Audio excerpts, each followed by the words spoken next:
Olá, turma. Mais uma aula. Só um minutinho. Vou compartilhar aqui a tela com vocês.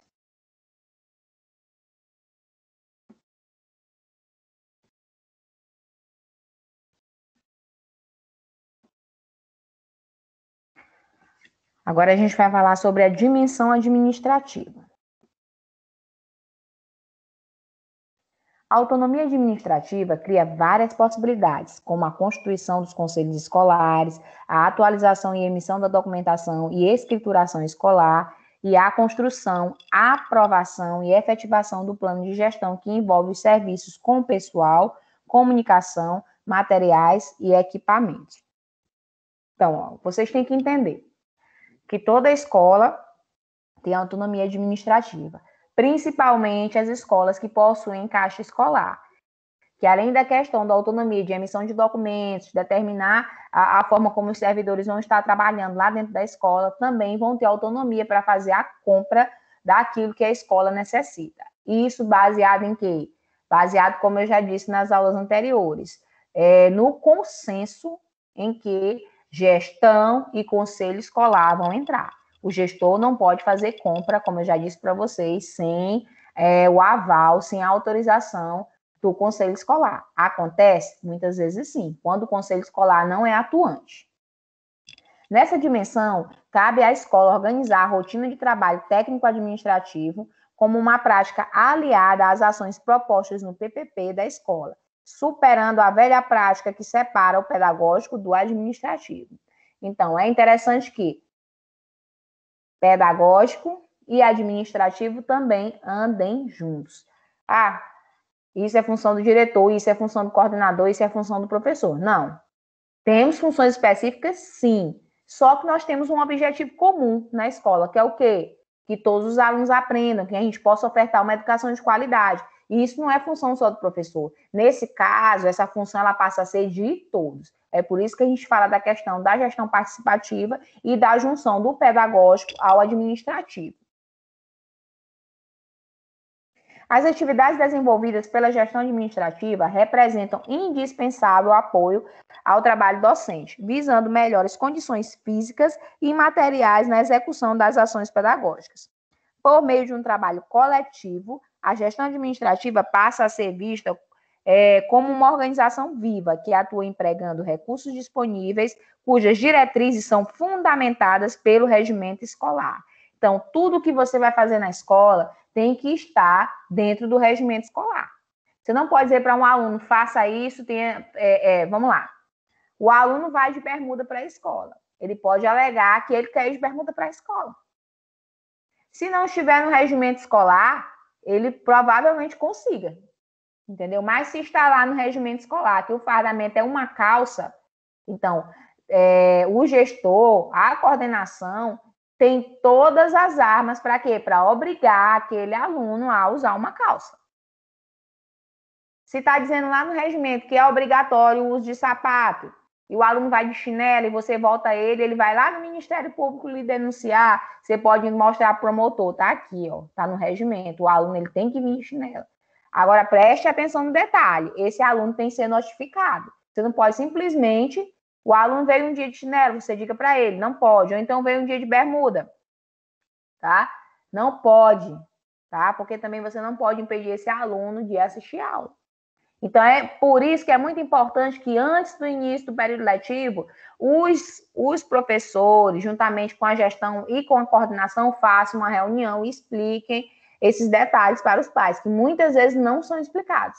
Aí se subtende que o quê? Que o pai já tem que saber disso, que o aluno já tem que saber disso. Mas às vezes, ou na maioria das vezes, tanto o pai quanto o aluno não sabem. Ou até sabem, mas se fazem de esquecidos.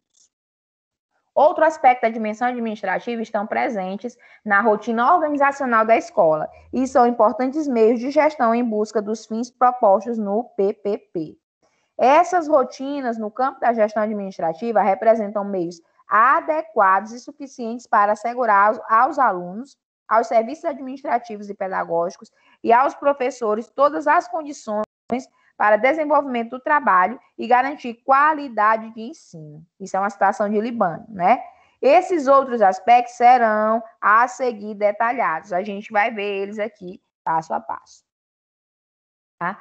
Nós temos o quê? Nós falamos ali atrás sobre o regimento escolar. O que é esse regimento escolar, gente? É um instrumento indispensável para o funcionamento de qualquer instituição de ensino. É um documento legal que expressa um conjunto de normas e regras e regula as atividades desenvolvidas por cada segmento da comunidade escolar e legalizadas pelo Conselho Municipal de Educação. O regimento tem como finalidade a organização curricular, administrativa e pedagógica da unidade de ensino. Professora, eu nunca nem ouvi falar de negócio de regimento escolar. Isso existe? Existe sim. Toda escola tem que ter o seu regimento, tá? Por mais que diga que não tenha, mas tem. Só se o gestor perdeu, o anterior levou e não deixou para o atual. Mas toda escola tem que ter o regimento escolar. É um documento, não é que seja mais importante do que o PPP, mas as escolas só funcionam se tiver ele, tá? Até para registrar, tudo direitinho para ter o funcionamento legalizado. O referido documento deve sintetizar o regime escolar, os planos de estudos, os planos de trabalho do professor, o plano integrado da escola, a proposta político-pedagógica, o regime de matrícula, a metodologia de ensino, ano letivo, calendário escolar e a metodologia de avaliação, garantindo assim a gestão da escola, o fortalecimento da autonomia pedagógica, a valorização da comunidade escolar e, consequentemente, a qualidade do ensino ofertado. Olha a quantidade de coisas que abarca, né, essa questão do regimento. Vamos aqui mais para frente. É imprescindível a socialização do regimento com toda a comunidade escolar. Então, como eu disse para vocês, todo mundo tem que ter conhecimento. Só um minutinho. Vamos lá, deixa que eu me perdi aqui. Para que conheçam seus direitos e deveres. Então, lá no regimento tem que ter tanto deveres quanto direitos. Na verdade, muitas pessoas só querem focar nos direitos, né? E acabam esquecendo dos deveres, com vistas a possibilitar que todos os segmentos da escola cumpram todas as normas e regras que regulamentam as atividades escolares. Outro detalhe, esses direitos e esses deveres não são só para os alunos, tá? São para todos, servidores, gestão, professores, demais funcionários e até mesmo para os pais. O que é dever do pai e o que é direito do pai. Vamos lá para o censo escolar. Na portaria ministerial número 286, de 7 de julho de 2007, o censo escolar é um levantamento de informações estatístico-educacionais de âmbito nacional, que abrange a educação básica em todos os níveis, educação infantil, ensino fundamental e ensino médio, e modalidades de educação especial e educação de jovens e adultos. A data de referência para início do levantamento do censo escolar é definida pela portaria ministerial 264 de 2007. Sendo a última quarta-feira do mês de maio, tá? Em 2017, o censo escolar foi realizado em 2 etapas por todas as escolas públicas e privadas através do sistema Educacenso. É o quê? O que é que a gente lança lá no censo? Os alunos que estão matriculados. Simples assim. Por quê? Porque o governo tem que ter noção dos alunos que eu tenho na minha rede de ensino. Para quê? Para o financiamento, né? Para que venha recursos para as escolas mediante a quantidade de alunos. Outro detalhe que é muito importante é que, mediante esse censo escolar, o governo ele lançou um programa chamado Busca Ativa. Tá? Esse Busca Ativa é uma possibilidade que a gente tem de estar alimentando o sistema com aqueles alunos que se evadem, que saem da escola e não retornam mais. Seja ele por qualquer motivo, tá? Seja ele por N motivos. O interessante é que você faça esse levantamento na escola, tá? E verifique. Para quê? Para que você possa ir atrás desses alunos, para que eles possam retornar para as suas escolas de origem. Aí nós temos aqui, ó, primeira etapa do censo escolar, ocorre o levantamento de dados. Segunda etapa do censo escolar, ocorre a atualização do cadastro da escola, matrícula inicial, turmas e docentes.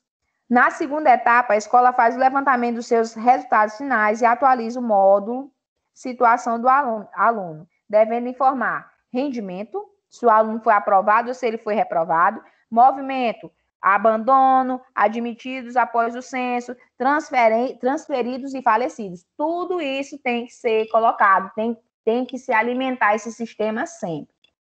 Concluinte do ensino fundamental, que saiu do ensino fundamental e agora está indo para o ensino médio, e EJA, tá? Esta etapa do censo escolar é levantada após o encerramento do ano letivo, nos meses de fevereiro e março do ano subsequente, cujo resultado servirá como base para o cálculo do Indicador de Desenvolvimento da Educação Básica, que é o IDEB, de grande repercussão nacional, tanto para escolas e os municípios que obtiveram um bom desempenho, como para os que tiveram baixo desempenho. É uma outra forma também que o governo tem de saber a quantidade de alunos, tá? Quando ele vai fazer essa aplicação dessa prova. Detalhe, nós estamos em 2021, mas o censo que vai valer para 2021 é o de 2020. Em que sentido? Esse ano nós teremos nós teremos a SAEB, né? Então, a quantidade de provas vai vir baseada no censo do ano passado. Então, se eu tenho hoje 25 alunos matriculados no 9º ano e o ano passado eu só tinha 19, só virão 19 provas. Professora, mas isso é errado. De certa forma, sim, mas não tem como a gente fazer o censo dentro do ano, sempre, porque aí as verbas não iriam vir no tempo hábil, tá? E o censo é um levantamento demorado. Então, demoraria muito tempo, mais uma vez, para vir essa questão das verbas, para saber o levantamento dos alunos. Qual a finalidade do censo escolar? Os dados apurados anualmente pelo censo escolar servem de base para a determinação dos coeficientes que serão parâmetros para a distribuição dos recursos do Fundo de Manutenção e Desenvolvimento da Educação Básica e Valorização dos Profissionais da Educação, Fundeb. Livro didático, alimentação escolar, recurso financeiro direto para a escola, transporte escolar e outros programas e projetos das secretarias estaduais e municipais de educação. Como eu disse anteriormente, esses programas, gente, demandam o quê? Financiamento, dinheiro, vem dinheiro, tá? Então, o dinheiro não vem à toa, não vem de qualquer jeito, vem dependendo da quantidade de alunos que eu tenho matriculado. Responsabilidades dos gestores na realização do censo escolar.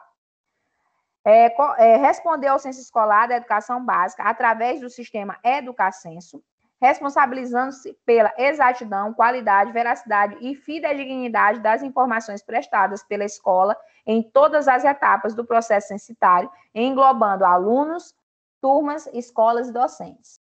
Acompanhar, controlar e monitorar o trabalho do secretário escolar no processo de digitação e informações prestadas ao censo escolar da educação básica. Cumprir e fazer cumprir as normas, regulamentos e prazos estabelecidos. Atender a superintendência de estatísticas na análise e verificação de possíveis erros e impropriedades, fazendo as devidas correções no prazo estabelecido. Estar ciente de que omitir, alterar, inserir dados falsos ou modificados em documentos públicos com o fim de prejudicar direito, criar obrigações ou alterar a verdade é crime tipificado no Código Penal. Manter os diários de classe, pastas e arquivos organizados e atualizados no que se refere à vida escolar dos alunos. Guardar sigilo absoluto sobre os dados individualizados de alunos e dos docentes. O que acontece? Professora, pelo amor de Deus, como é que eu vou fazer tudo isso? Eu sou diretor e vou ficar doido? Não. Isso seria uma função do diretor. Só que nós temos um técnico na Secretaria de Educação que faz isso aqui. Nós temos uma pessoa específica, isso em todas as secretarias, gente. Tem uma pessoa específica para fazer esse trabalho. O que é que o gestor faz? O gestor vai levar os dados para esse técnico. Quem faz a inserção desses dados no sistema é o técnico, tá bom? Então, respirem fundo e fiquem calmos, que não é mais... É uma atribuição do gestor? Sim, é. Só que o que acontece? Que eu acabei de dizer para vocês. Para não sobrecarregar e não se perder, ok? O que é que ia acontecer? Ia ter muito gestor que não ia conseguir fazer isso aqui. Então, as secretarias de educação disponibilizam um técnico para fazer esse trabalho. Fluxo escolar. O conceito de fluxo escolar está igualmente relacionado ao acesso, permanência e conclusão do processo de escolarização, existindo para esses indicadores taxas específicas, consiste ainda na movimentação dos estudantes durante o ano letivo. Esse movimento gera alteração dos dados da matrícula inicial e leva à necessidade de organização e análise desses números. É do fluxo escolar que extraímos as taxas de aprovação, reprovação, transferência e abandono escolar. Para ser bem mais fácil de vocês entenderem, quem já trabalha em escola sabe mais ou menos o que vem a ser esse fluxo. No final do ano, gente, e também no decorrer do ano, quem tem aluno que recebe Bolsa Família, vocês recebem um relatóriozinho que vocês têm que fazer o preenchimento dele, a frequência escolar. Nessa frequência escolar, você informa se o aluno está ou não está frequentando. Existe um percentual. Se o aluno extrapola aquele percentual, o Bolsa Família dele pode ser suspenso, tá? Nesse caso aqui, outro exemplo que eu quero dar para vocês é quando se encerra o ano, que são feitas as atas, tá? Quando você vai preencher uma ata, você coloca aprovados, reprovados, desistentes e por aí vai. Então, através dessa ata também tem como você saber a questão do fluxo escolar, porque você vai verificar lá quantos alunos foram aprovados, quantos alunos foram retidos, os alunos que desistiram, os alunos que foram transferidos e assim sucessivamente. Para um melhor gerenciamento do fluxo escolar, é importante que seja elaborado o movimento mensal da escola. Outra coisa também, que quem trabalha em escola sabe, esse movimento mensal ele é obrigatório. Neste documento deve constar o número de alunos matriculados, tá, por turno, o nome, matrícula, formação, componente curricular que leciona e carga horária de todos os professores mapeados e por turno.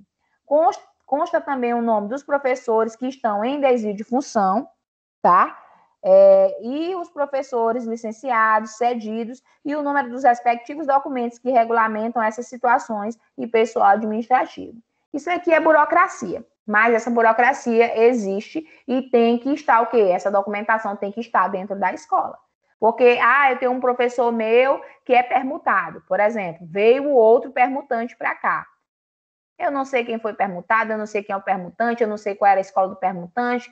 E aí você fica doido, se um dia vem alguém e precisa dessa informação, você não vai saber dar. Então, por isso é que é interessante que você registre todos esses dados. Matrícula.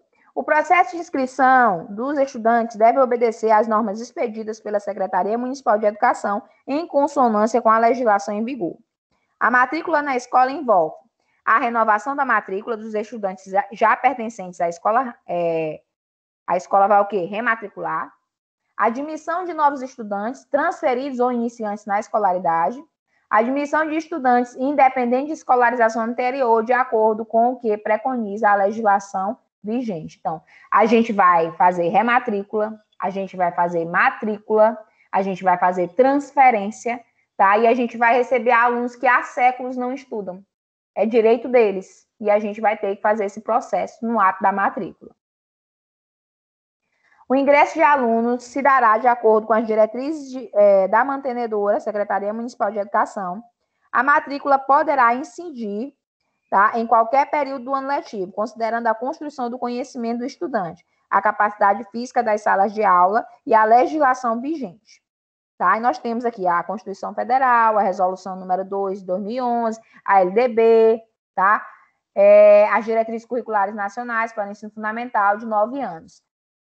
O aluno ele pode pedir transferência, ele pode se matricular a qualquer momento, contanto que ele tenha essa documentação. A ausência de documentação no ato da matrícula não impede a realização da mesma. Contudo, o responsável pelo estudante se comprometerá a entregar os documentos posteriores para a efetivação da matrícula, compor o dossiê do estudante e regularização da vida escolar. Então, não adianta eu fazer a matrícula, e até adianta, né? Não deixe de fazer matrícula e não deixe de receber aluno. Só que tem um porém.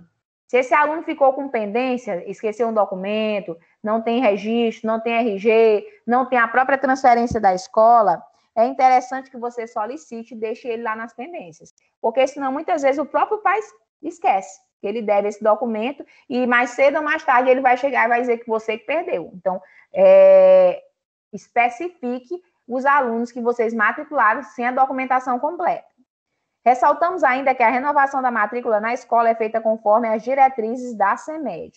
O que acontece na maioria das secretarias? Os pais que não vão até a escola, essa rematrícula é feita automática. No decorrer das aulas é que a gente observa se esse aluno retornou ou não, Calendário escolar. O calendário escolar deve ser elaborado anualmente com a finalidade precípua de fixar o início e o término do ano letivo, assim como recesso, férias, feriados e comemorações cívicas de acordo com as eventualidades. Então, esse calendário escolar deve contemplar o quê? Os 200 dias letivos que tem que acontecer de aula. Tá? O ano letivo e o calendário escolar devem ser organizados de acordo com a legislação vigente e a orientação da mantenedora, Secretaria Municipal de Educação, SEMED. Depois deverá ser submetido à apreciação da SEMED, que procederá à análise e posterior, homologação do referido documento. A SEMED faz essa documentação, esse calendário escolar, mas isso não significa dizer que ele é um documento imposto, tá? É interessante também que o secretário ou a secretária ouça os gestores, ouça os coordenadores, ouça a opinião, a gente acha que esse dia aqui, e assim sucessivamente, para que esse calendário também seja em comum acordo. É através do calendário escolar que a escola vivencia a rotina escolar, visto que nele estão organizados todos os eventos que ocorrerão ao longo do ano letivo. Sendo assim, a Secretaria Municipal de Educação deverá elaborar o calendário escolar, referência para nortear os das escolas da rede municipal. A SEMED faz e envia. Com base no calendário, referência da rede municipal, a gestão escolar, juntamente com a equipe pedagógica, deverá construir o calendário próprio da escola, que contemple, além das atividades previstas no calendário anual da rede, as atividades planejadas para a escola, como, aí você vai agregar no calendário que foi enviado, a data das semanas de provas, né, das avaliações, a data dos planejamentos, das formações continuadas, as datas dos projetos que vocês irão desenvolver na escola, feiras de ciências, conselho de classe, colegiado escolar, reunião de pais e mestres, entre outras, porque isso não é imposto pela Secretaria de Educação. E isto já é o comum acordo na escola. É importante atentar para a flexibilização do calendário e as especificidades de cada contexto escolar dos municípios. Por que falar dessa flexibilização, gente? O que é isso? O que é que nós estamos vivenciando? Nós já fizemos 2 calendários escolares esse ano. Nenhum ainda funcionou. Por conta de quê? Por conta da pandemia, por conta dos decretos que estão saindo, impossibilitando, inviabilizando o início dessas aulas. Documentação escolar e arquivamento. Vamos lá. Organização do arquivo. O arquivo é um conjunto de documentos que comprovam os dados e fatos relativos à vida escolar do aluno e do estabelecimento de ensino.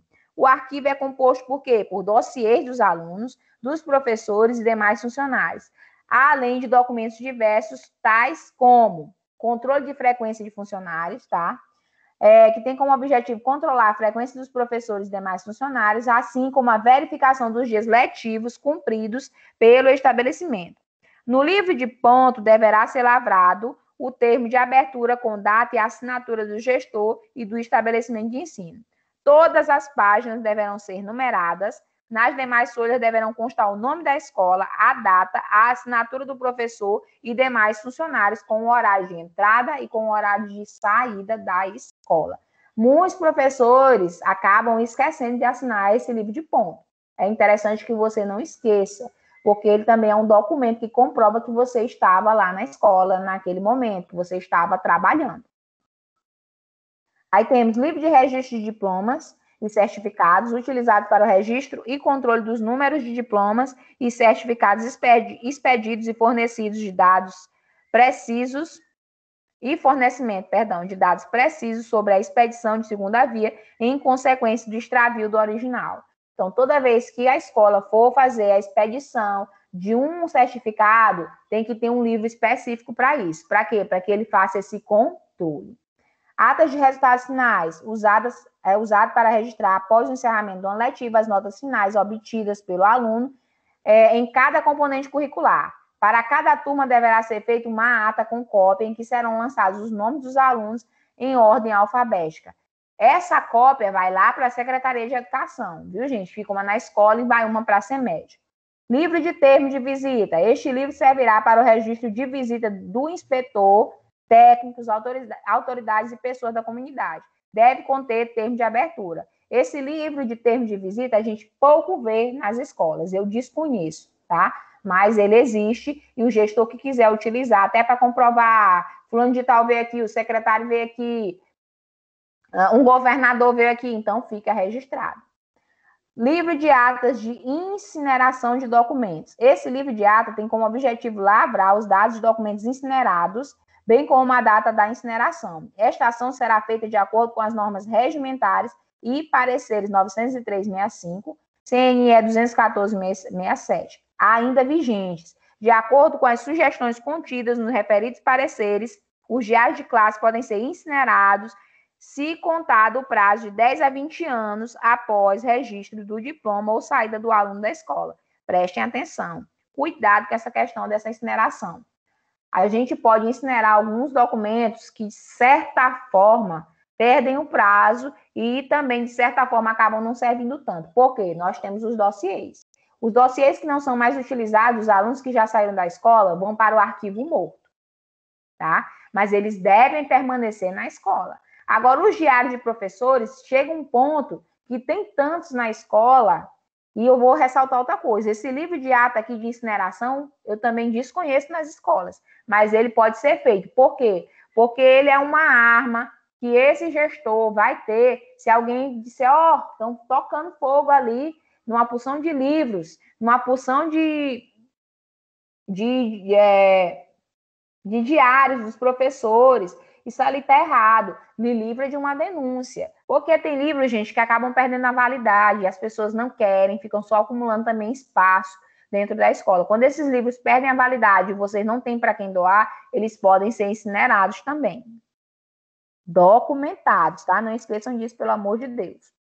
Diários de classe. Os diários de classe têm como objetivo registrar e controlar a frequência e o aproveitamento dos alunos, tá? Bem como a execução do conteúdo programático de cada aula, podendo ser utilizado também na versão eletrônica, que é o que está muito na moda. Muitos municípios já estão deixando de lado o diário manual e utilizando só o diário virtual. Dossiê do aluno, tá certo? Arquivo em que se encontram todos os documentos referentes à vida escolar do aluno.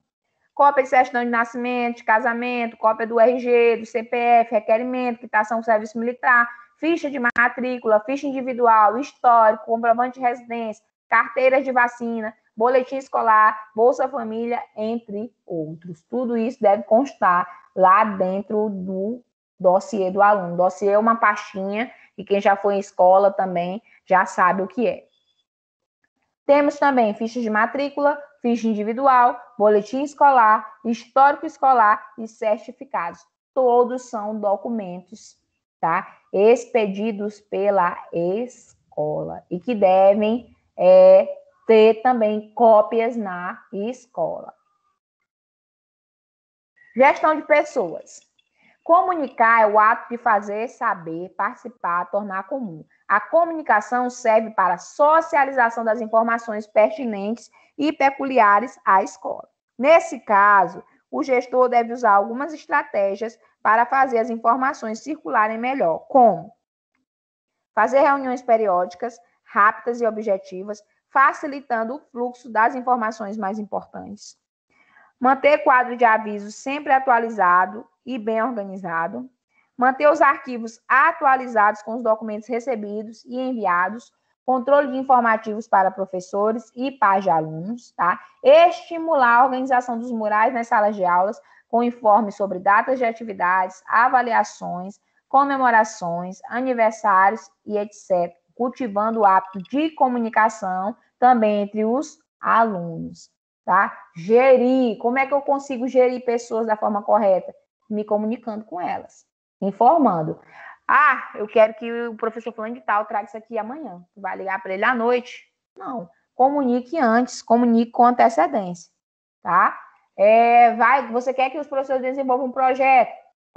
Se organiza, o projeto é amanhã. Não é assim. Vamos lá, vamos sentar, vamos dialogar, vamos marcar, vamos publicar lá no quadro de aviso, para que todos estejam preparados para isso. Às vezes acontecem reuniões que um professor falta. Coloque lá no mural as pautas da reunião para que esse professor que faltou saiba o que é que foi tratado. Teve uma reunião de pais, muitos pais se ausentaram, não participaram. Faça a mesma coisa, coloque as pautas da reunião para que o pai, quando for deixar o filho ou quando for à escola, observe que aconteceu aquilo e o que é que foi falado nessa reunião. Impedir a circulação de fofocas nos corredores, cortando qualquer informação desencontrada entre os servidores. Às vezes, uma coisa que você fala aqui vira uma fofoca lá. Então, é por isso que é bom que você registre, que você fundamente, que você coloque lá no mural, para que as interpretações dos professores não sejam diferenciadas. Informar sempre por meio de gráficos e relatórios toda a comunidade escolar, especialmente pais e professores, sobre o rendimento escolar dos alunos, sejam eles progressos ou não. Apresentar à comunidade escolar pelo mural a prestação de contas dos gastos realizados, cumprindo com a autonomia da gestão financeira da escola. Mostrar como você está gastando o dinheiro que você recebe, que não é seu, o dinheiro é da escola. Estabelecer um local para colocar catálogos, revistas, jornais e informativos. Está finalizando, gente. É uma aula um pouco longa, mas a gente está chegando ao fim. Gestão de parcerias. A escola que busca o enfrentamento dos desafios atuais existentes na sociedade necessita desenvolver parcerias que fortaleçam suas ações e práticas, tendo em vista o cumprimento de sua função social e a formação cidadã.